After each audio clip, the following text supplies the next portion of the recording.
All right, welcome to Geared Up from GeekWire.com in Seattle. I'm Todd Bishop. I'm Andrew Edwards. Wow, we have got a lot to talk about today. We are recording this just about an hour after Apple stepped off the stage in Cupertino at the new Steve Jobs Theater, where they unveiled a big range of products. An array, including the new iPhone 10. iPhone 10. Not right. X, the 10. I messed up.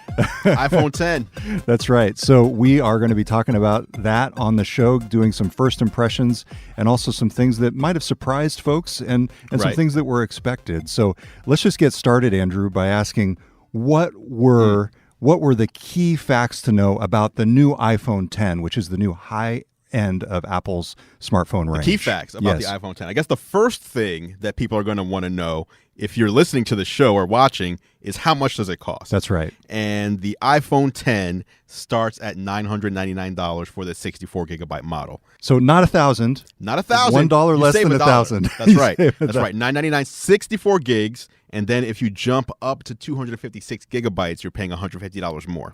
So who is going to get this device? Because there's also new iPhone 8s, which we're going to talk about a little bit later on.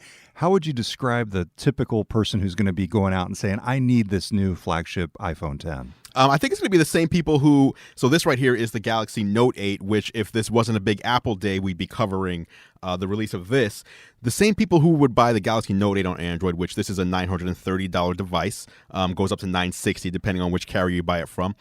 These are the early adopters. These are people who are excited about technology, who want the latest and greatest, the best.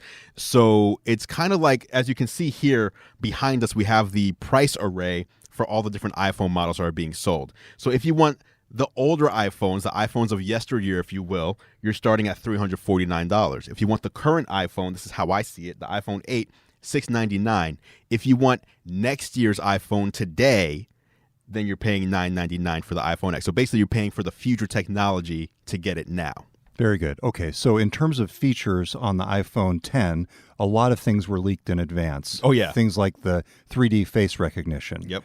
And the ability to sign in that way. The new edge-to-edge display. Mm-hmm. Was there anything that you would call out after seeing the presentation as the hallmark feature or features of this particular device? Wow. Well, I guess, when you look at the marketing, right off the bat, Apple is really marketing the display. Like, it's a new bezel-less display. It supports HDR. It supports Dolby Vision. And it's OLED. So all of this is kind of what shapes the phone. Everything else you do with the phone it goes back to the display. So I think that's really the main standout feature. But a lot of the other things are pretty big as well, like the Face ID, being able to unlock your phone just by holding it up. And you don't even have to hold it right in front of your face. You just kind of have it in the vicinity of your face. I think that's really good. And the fact that they said, it's what was it, like 20 times more secure than Touch ID. Touch ID being the fingerprint reader.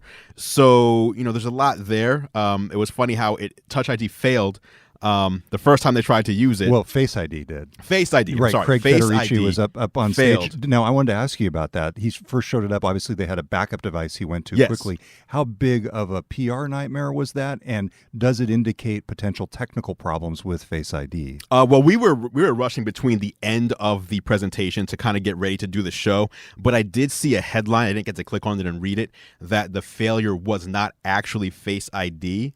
It was something else that failed. So I don't know what that was, but I don't think it's a big deal, quite honestly. We've seen like huge blunders on stages that, in the past from both Apple and Microsoft, for example. These companies are doing fine. These products sell fine. As long as the product comes out and it works for people who use it, people will forget about that moment. Yes, exactly. Like, we'll make fun of Apple for it for a little bit. I made fun of him on Twitter saying his Apple Watch was probably telling him about his heart rate. But I think the iPhone 10, very expensive. Prohibitively expensive for a lot of people.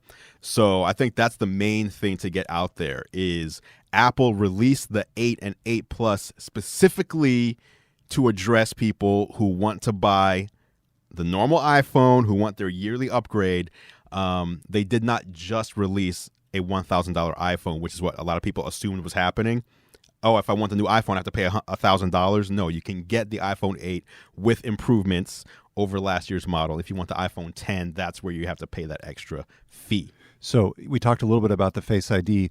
What does the edge-to-edge display do? Like when you're actually using this device, what does it do for you as a user? Is it just the fact that it's maximizing screen size, or do you actually get some extra utility out of the device because it has this larger edge-to-edge screen? Right. Well, first of all, it's a new aspect ratio. I believe it's an 18:9 aspect ratio, so it's thinner and taller with more space, 5.8 inches. So the previous one of the rumors that did not turn out to be true was that it would be 5.8 inches, but only 5.5 would be usable, and at the bottom there'd be like a fake strip with a software home button and things like that. No, it's actually a full size. You can use the whole display for iOS. So it's much easier to use one-handed because the device is smaller, but the screen is larger. So that's a big deal when you compare it to the iPhone 8 Plus, for example. And then the Dolby Vision, the HDR, like the fact that the screen is so much brighter than your average OLED. Any OLED you've seen in the past that did not support that, if you took it out in the bright sun, you wouldn't be able to see your screen. Or if you have your sunglasses on, you can't see your screen. Now you can. So you're raising a very important point. The home button is gone. Home button's gone. Completely gone. So how do you open the device? So Face ID. Right, Face ID. And Face ID, you don't have to activate it. So with Touch ID, in order to activate Touch ID, you have to pick up your phone and put your thumbprint on the phone to activate it. With Face ID, as soon as it senses that the phone is moving, it knows, oh, let me look for someone's face. So as soon as you lift up your phone, it's already unlocked. As long as your eyes, they made sure to make this clear, as long as you're paying attention to the phone. So you have to be looking at your phone. So if you're sleeping and someone takes your phone and holds it up to your face, it will not unlock. Wow. Because your eyes are closed? Because your eyes are closed. You're not paying attention to the phone. Yes. Wow. So you have to be paying attention to the phone in order for Face ID to work, which I think is a pretty ingenious feature because, you know, again, if you're with somebody in like sharing a hotel room or whatever, and someone grabs your phone and you're asleep and they just hold up the phone up to your face, that's not cool. Like, you know what I mean? Like that's not good. So they actually put in some of these fail safes to make sure if you're paying attention to your phone, you lift it up, it unlocks. Then all you have to do is swipe up. You swipe up and you're in your phone. So that's what I was going to ask. So obviously that's how you unlock it, is you use the Face ID. But what if you're just using your phone and you want to get back to the home screen? Right. So if you're using your phone, you're in an app. Let's say you're reading your email. You want to go back to the home screen. You swipe from the bottom and you just swipe up. And it basically swipes the app back into its icon. If you swipe up halfway and release, then you go into multitasking mode.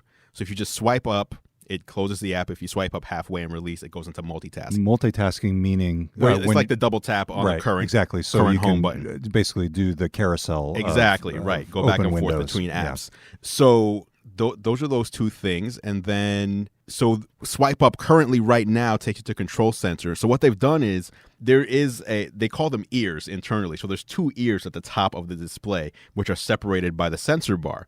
So if you pull down from the left ear versus the right ear, you get two different things. Pull down from the left ear, you're going to get your notification center. Pull down from the right ear, you get your control center, which today is the swipe up from the bottom. So everything's still there. You haven't lost any functionality. I got to point out, you know who was an early innovator of this approach? Microsoft. Really? In Windows 8. In Windows 8. This was their approach. You swipe in from the left, swipe up from the bottom to do a variety of different tasks. That's how they handled a lot of the touch issues in Windows 8, one of the least popular operating systems ever. So it'll be interesting to see if Apple can have some success with this approach here. Right.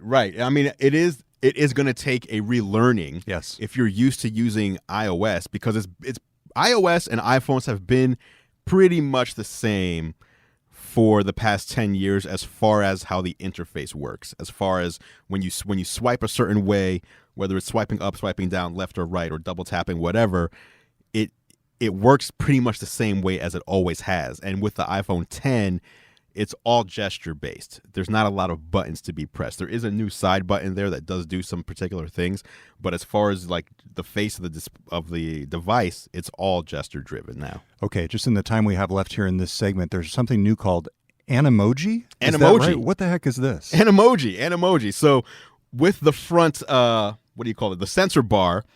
There's a bunch of technology packed into there, more than I actually thought there was.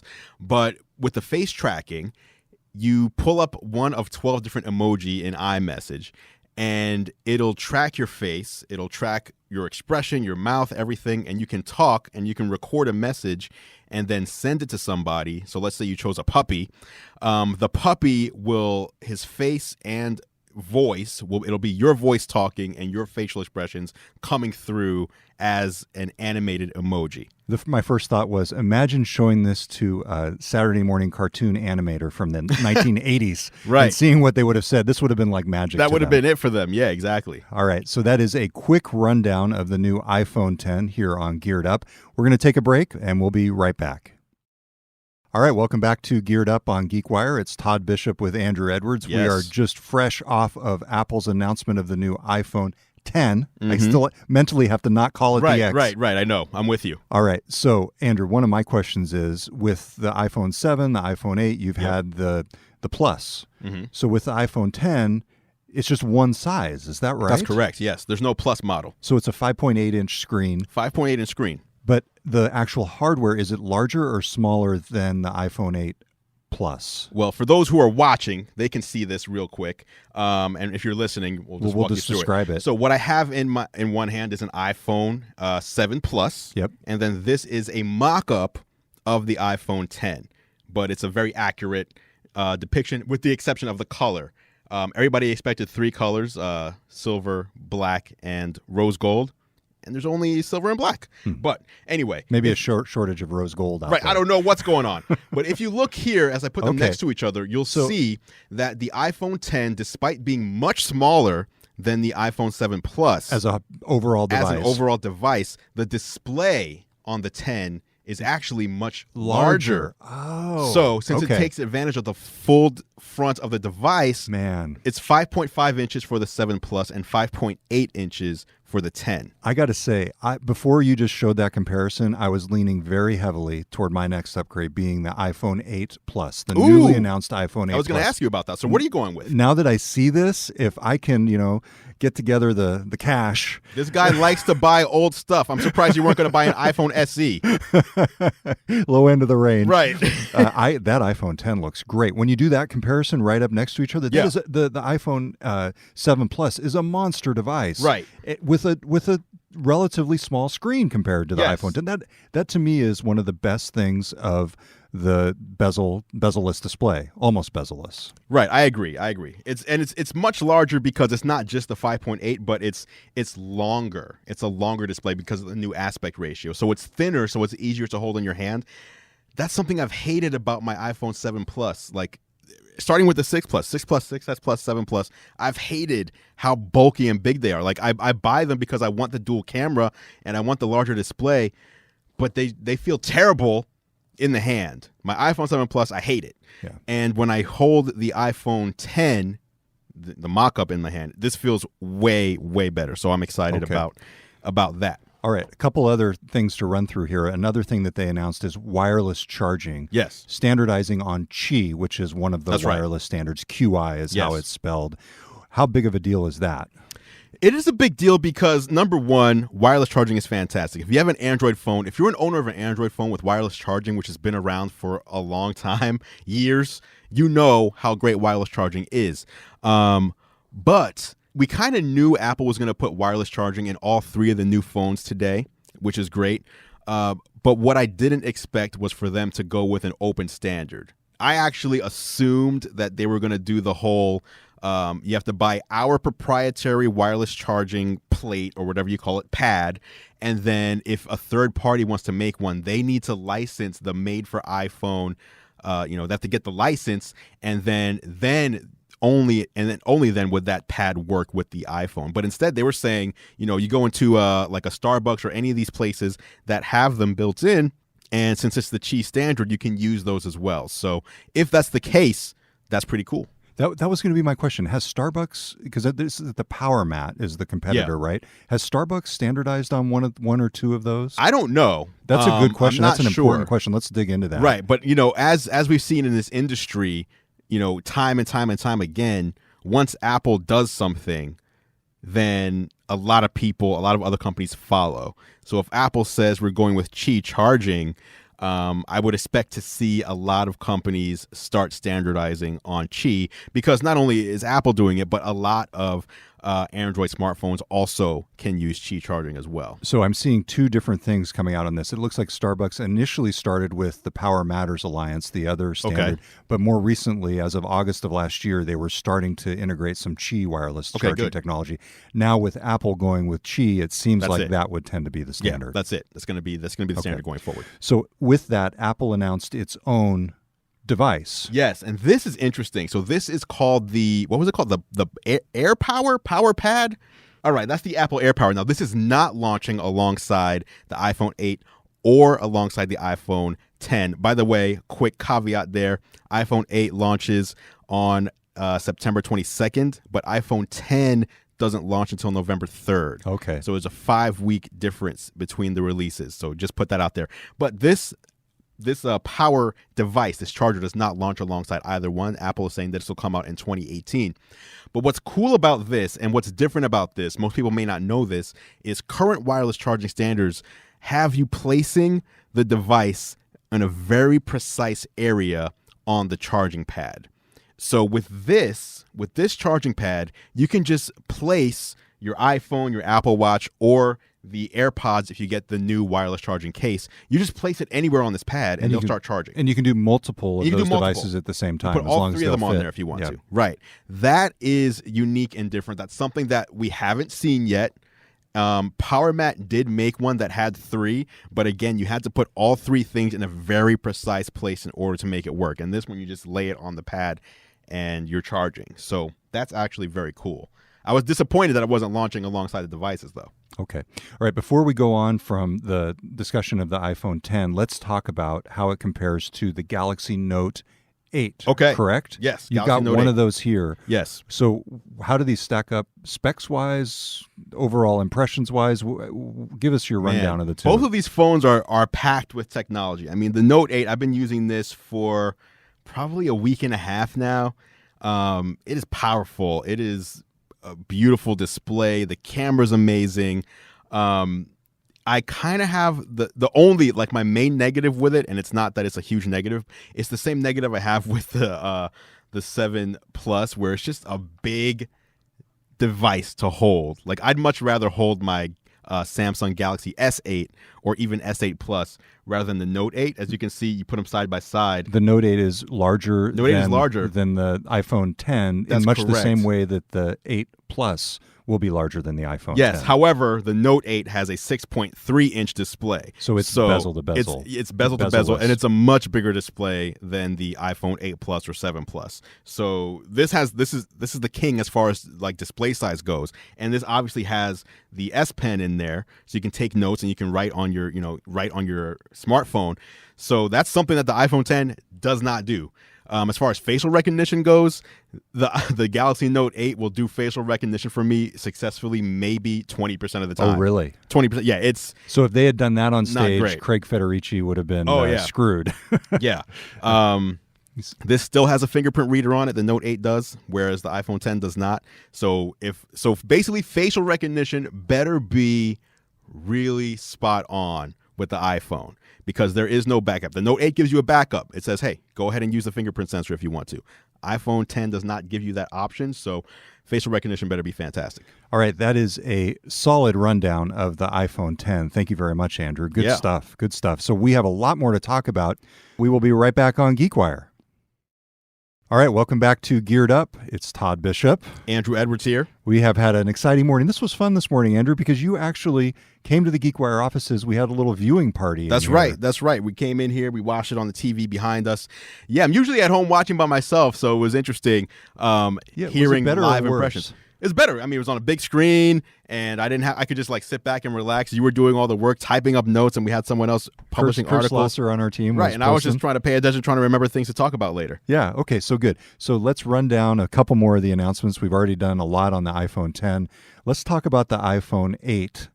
What is new in the iPhone 8 compared to the iPhone 7? Well, let's see. First of all, there is the glass back. It's always basically a new body. Glass back. The glass back enables wireless charging. Gotcha. So if you were thinking the iPhone 10, you have to pay $1,000 to get wireless charging. No, you do not. The iPhone 8 and 8 Plus also support wireless charging. So that's number one. I don't know that there's a lot to say about the iPhone 8. I mean, there is, like, the cameras are improved also. There's that new portrait mode that's enabled by better cameras. Was the iPhone 8 the one where they did that kind of shading over the person's face, or was that only on the iPhone 10? No, it also occurred on the 8. So that is in portrait mode, where the device is actually, so they were saying this isn't a filter, and I don't know if I'm educated enough to know the difference. But what they were saying was it uses machine learning to see what is happening with the light in the room and how it's hitting your face, and then kind of highlighting that light in different ways. In a way that a professional photographer might with the actual lights in the room. Yeah, and so it's doing that, and you can take the pictures, and then you can change that lighting after the fact. So even after you take the picture, you can go in and modify how that looks, and that's pretty interesting. The Galaxy Note 8 also has a similar feature where if you take a picture using live focus, which is kind of their version of the portrait mode, you can go in after the fact and change how much blurriness is behind your subject, which you could not do on the iPhone 7 Plus.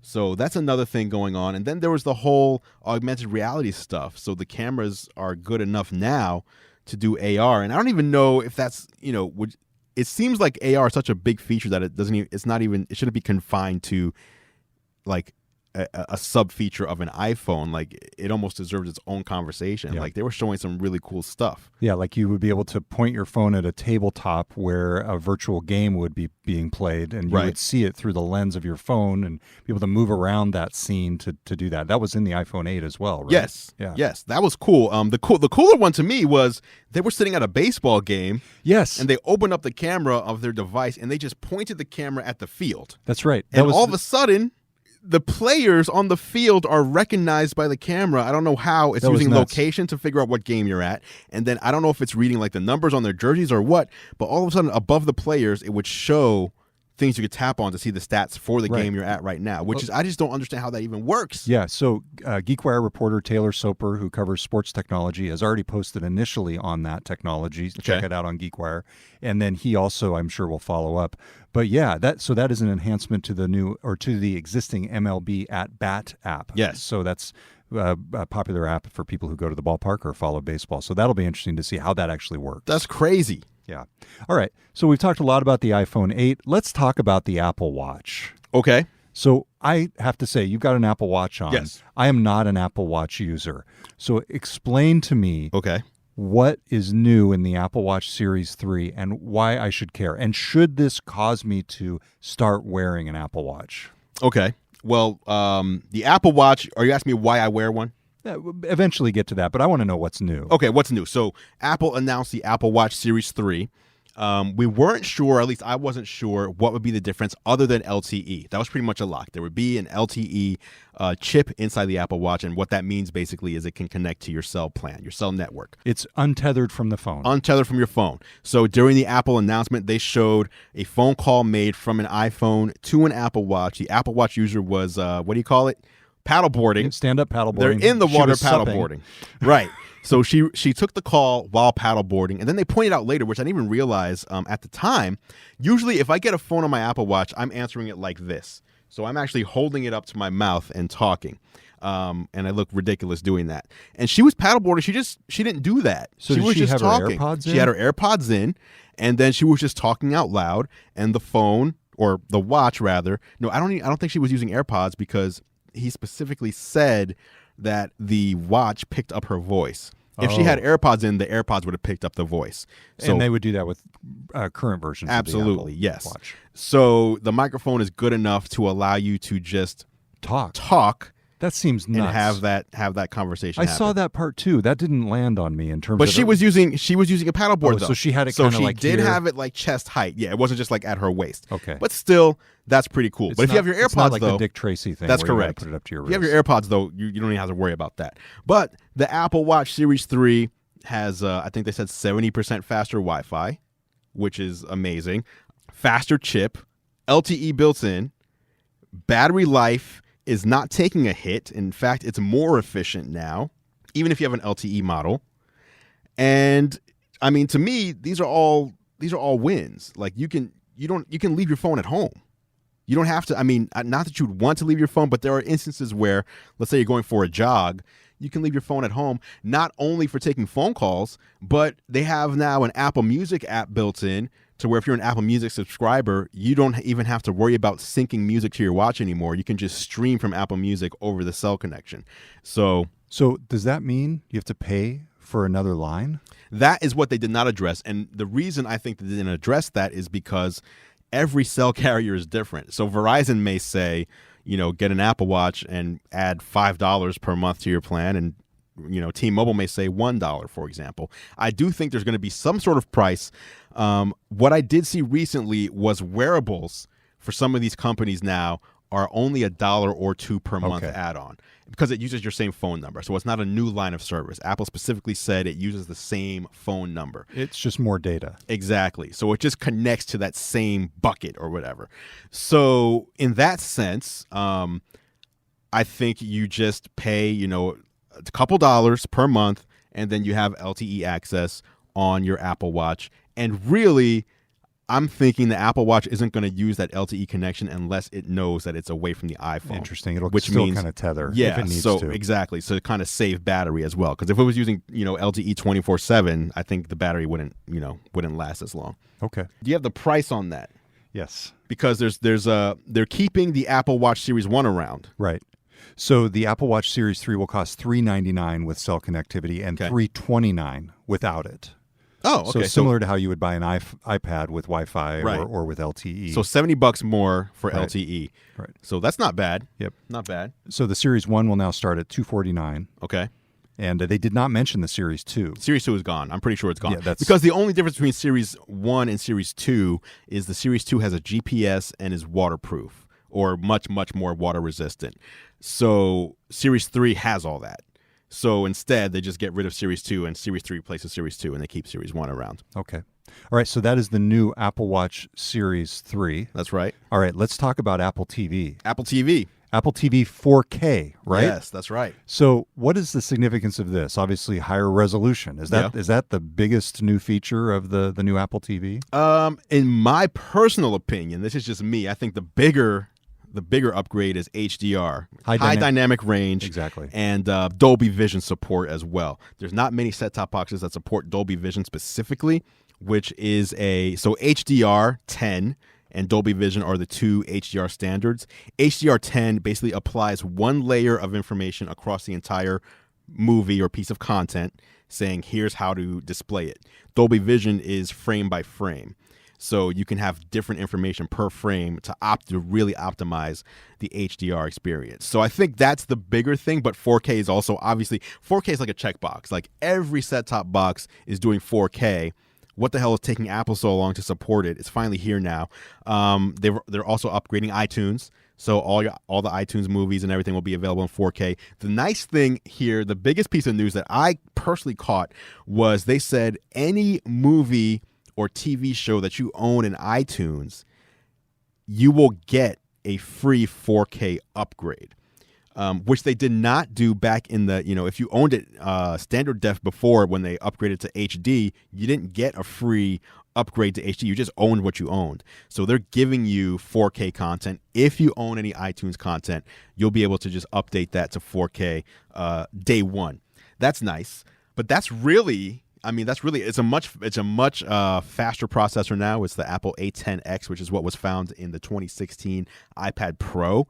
So that's a 3-core processor, 3 gigabytes of RAM inside versus the previous Apple TV, which was an A8 processor, so a many years old processor and only 1 gigabyte of RAM. So it is a big upgrade, but it's an upgrade for people that like to either play games, use apps, or watch things on their TV using a streaming box. So really, it's a big step for Apple TV, but it's also just a big catch-up step because Roku and Amazon Fire TV and a lot of these other set-top boxes already do this. So for the pricing on that, Apple TV 4K is going to start at $179 for 32 gigs or $199 for 64 gigs. It's going to be available starting Friday, September 22nd. Yeah. Pre-orders begin on September 15th. Yeah, pre-orders for all this stuff, with the exception of the iPhone 10, are September 15th. And all this stuff comes out on September 22nd, with the exception of iPhone 10, which is November 3rd, which is kind of crazy because it goes on sale at midnight Western, Western time, Pacific time. If you're in New York, you're staying up till 3 in the morning to try to get all this stuff into your cart. And usually if you're buying an iPhone, that's the only thing you can buy. You have to check out separately. So then you buy an iPhone, then you go back because you want to buy, let's just say, the Apple Watch. And now that's sold out because, you know what I mean? So hopefully it's not that big of a mess. But yeah, Friday, September 22nd is going to be a big day for Apple releases. I'm curious, though, how well the iPhone 8 is going to sell, number one. And number two, did they put this gap in between the two to ensure that some people, because when the iPhone 8 goes on pre-order this Friday, there are going to be people who are saying to themselves, well, I want the X. I'm going to get the X later, but I want something new now. The 10. Yeah. I messed up. The iPhone 10. I know that's going to be a problem. That is going to be an issue. People are going to be calling this the X, and other people who are like the Uber geeks are going to be going, it's really right. The just like OS X. People used to call it OS X. It's OS 10. Yeah, we should have known when the leaks came out that it was going to be 10. It's 10 years after the iPhone anniversary. Why didn't people make that connection? I'm sure somebody Terrible. did. Okay, so that is a really good rundown. I think it's a good sort of briefing on what Apple announced today. I want to take a big step back, though, here as we conclude, Andrew. So they had this event at Apple's new campus in Cupertino. Apple Park. It was the first public event in the new Steve Jobs Theater. Mm-hmm. They started out with a retrospective on Steve Jobs. They had some comments from him about the effect of products on the world and the ability to impact the world with products. They concluded with Jobs' quote of Wayne Gretzky's classic skate to where the puck is going, not to where the puck is, which is kind of a cliche at this point. Clearly, they were trying to channel some of Steve Jobs' energy here. Do you feel that they lived up to his legacy with these releases? I mean, it was a different world when Steve Jobs was around, quite honestly. Like, what iPhone back then was pretty much like the pinnacle. Like, Android was playing catch up. And after he died, I'm not saying it's not because he died, but after he died, Android, or not just Android the software, but Android devices got really good. Like Samsung phone, like this Samsung Galaxy Note 8 is one of the most premium devices you can hold. 3 or 4 years ago, Samsung devices felt like a Band-Aid, and they were plastic and they were cheap feeling. The software was fine, but I mean, it was terrible. And now they make some of the best hardware that you can get. That has nothing to do with Steve Jobs being alive or not. So I think what Apple's really doing is they're trying to show, we can still innovate. We still have cool ideas. And they like that front sensor, people might just be seeing it as, it's just for facial recognition. Like, there's a lot going on there that no other smartphone device has. So they are still trying to come up with new things. And I think we're going to see them do new things with this technology. Like next year's sensor bar, whatever you want to call it, is going to do even more. Like, I think that's a big, things that face you instead of facing the world. And the facial recognition and what they did, which is the Animoji. That's like, it seems like a silly thing, but there's a lot of tech going on there. Here's where I am. Apple reinvented the personal computer. They reinvented the smartphone. They reinvented the tablet. Mm-hmm. I'm still waiting for Apple's next reinvention. And it feels like they keep reinventing what they've already reinvented in some ways. I'm waiting for the next big thing. And actually, I was really disappointed when Tim Cook said one more thing before the iPhone 10 unveiling. I was hoping that the one more thing would come after the iPhone 10 unveiling, and they would actually announce the next big thing. That's what I was hoping for. I think it's going to be some kind of augmented reality headset device. I think they're going to come into this market where Oculus and Vive and Microsoft and who knows what the heck Magic Leap is doing, where all these players have been kind of piddling around for the last few years. And to me, the Apple of old would have already come in and said, actually, this is how you do it, and here's our new device. Ain't this a great new world? Well, I mean, they do that, but you have to look at, like, when they announced the iPad, Microsoft have been trying to push tablet computers for a decade. That's exactly the point. It's a decade. It's not that they're the first. AR is not 10 years old. No, but it's not. Okay, all right. AR is very new, and I think what they're going to be doing is they're going to be taking data from these new devices with people are starting to use with AR. They're going to take that data and they're going to crunch it over the next year. And I think next year is when we see those AR, whether it's a headset or pair of glasses or something like that. Not this year, but I think next year. I think you're close. You're just a year off. Okay. Great stuff. Hey, thank you so much. I took a poll, by the way. Yes. Took a poll on Twitter. If you're going to buy a new iPhone, which one will you get? 60% said iPhone 10. 22% said iPhone 8, and 18% said iPhone 8 Plus. Now, this is your followers. These are my followers, yes, but these are also people retweeting that. This is 379 votes.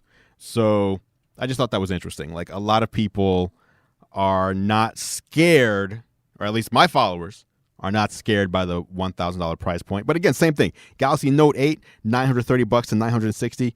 This phone, this is the most pre-ordered Note device in history, even despite last year's issues with the Note 7. So the price of these devices are not scaring people away. And I've been telling people, just my own opinion, I touch my smartphone more than I touch any other electronic device that I own. If I'm fine with paying $2,000 for a MacBook that I use way less, I shouldn't have a problem paying a premium for the one device that I rely on more than any other. Good stuff. All right. Hey, if you've listened this far, I have a favor to ask of you. And especially if you're listening on Apple Podcasts, go to the Geared Up page on Apple Podcasts, leave us a rating and a review. And that really helps other people find the show. So, yeah, we appreciate that. Thank you very much. If you like much. the show, let us know. Absolutely. And don't forget, you can get all of the subscription information at geekwire.com/gearedup and subscribe to the Facebook Live feed at GeekWire on Facebook, or go to youtube.com/gearlive to get this show and all of Andrew's great shows. He's got some great hands-on stuff. Thank you. Yeah, absolutely. All right. Until next time, I'm Todd Bishop. I'm Andrew Edwards. Thanks for watching. Absolutely. We'll talk to you next time on Geared Up.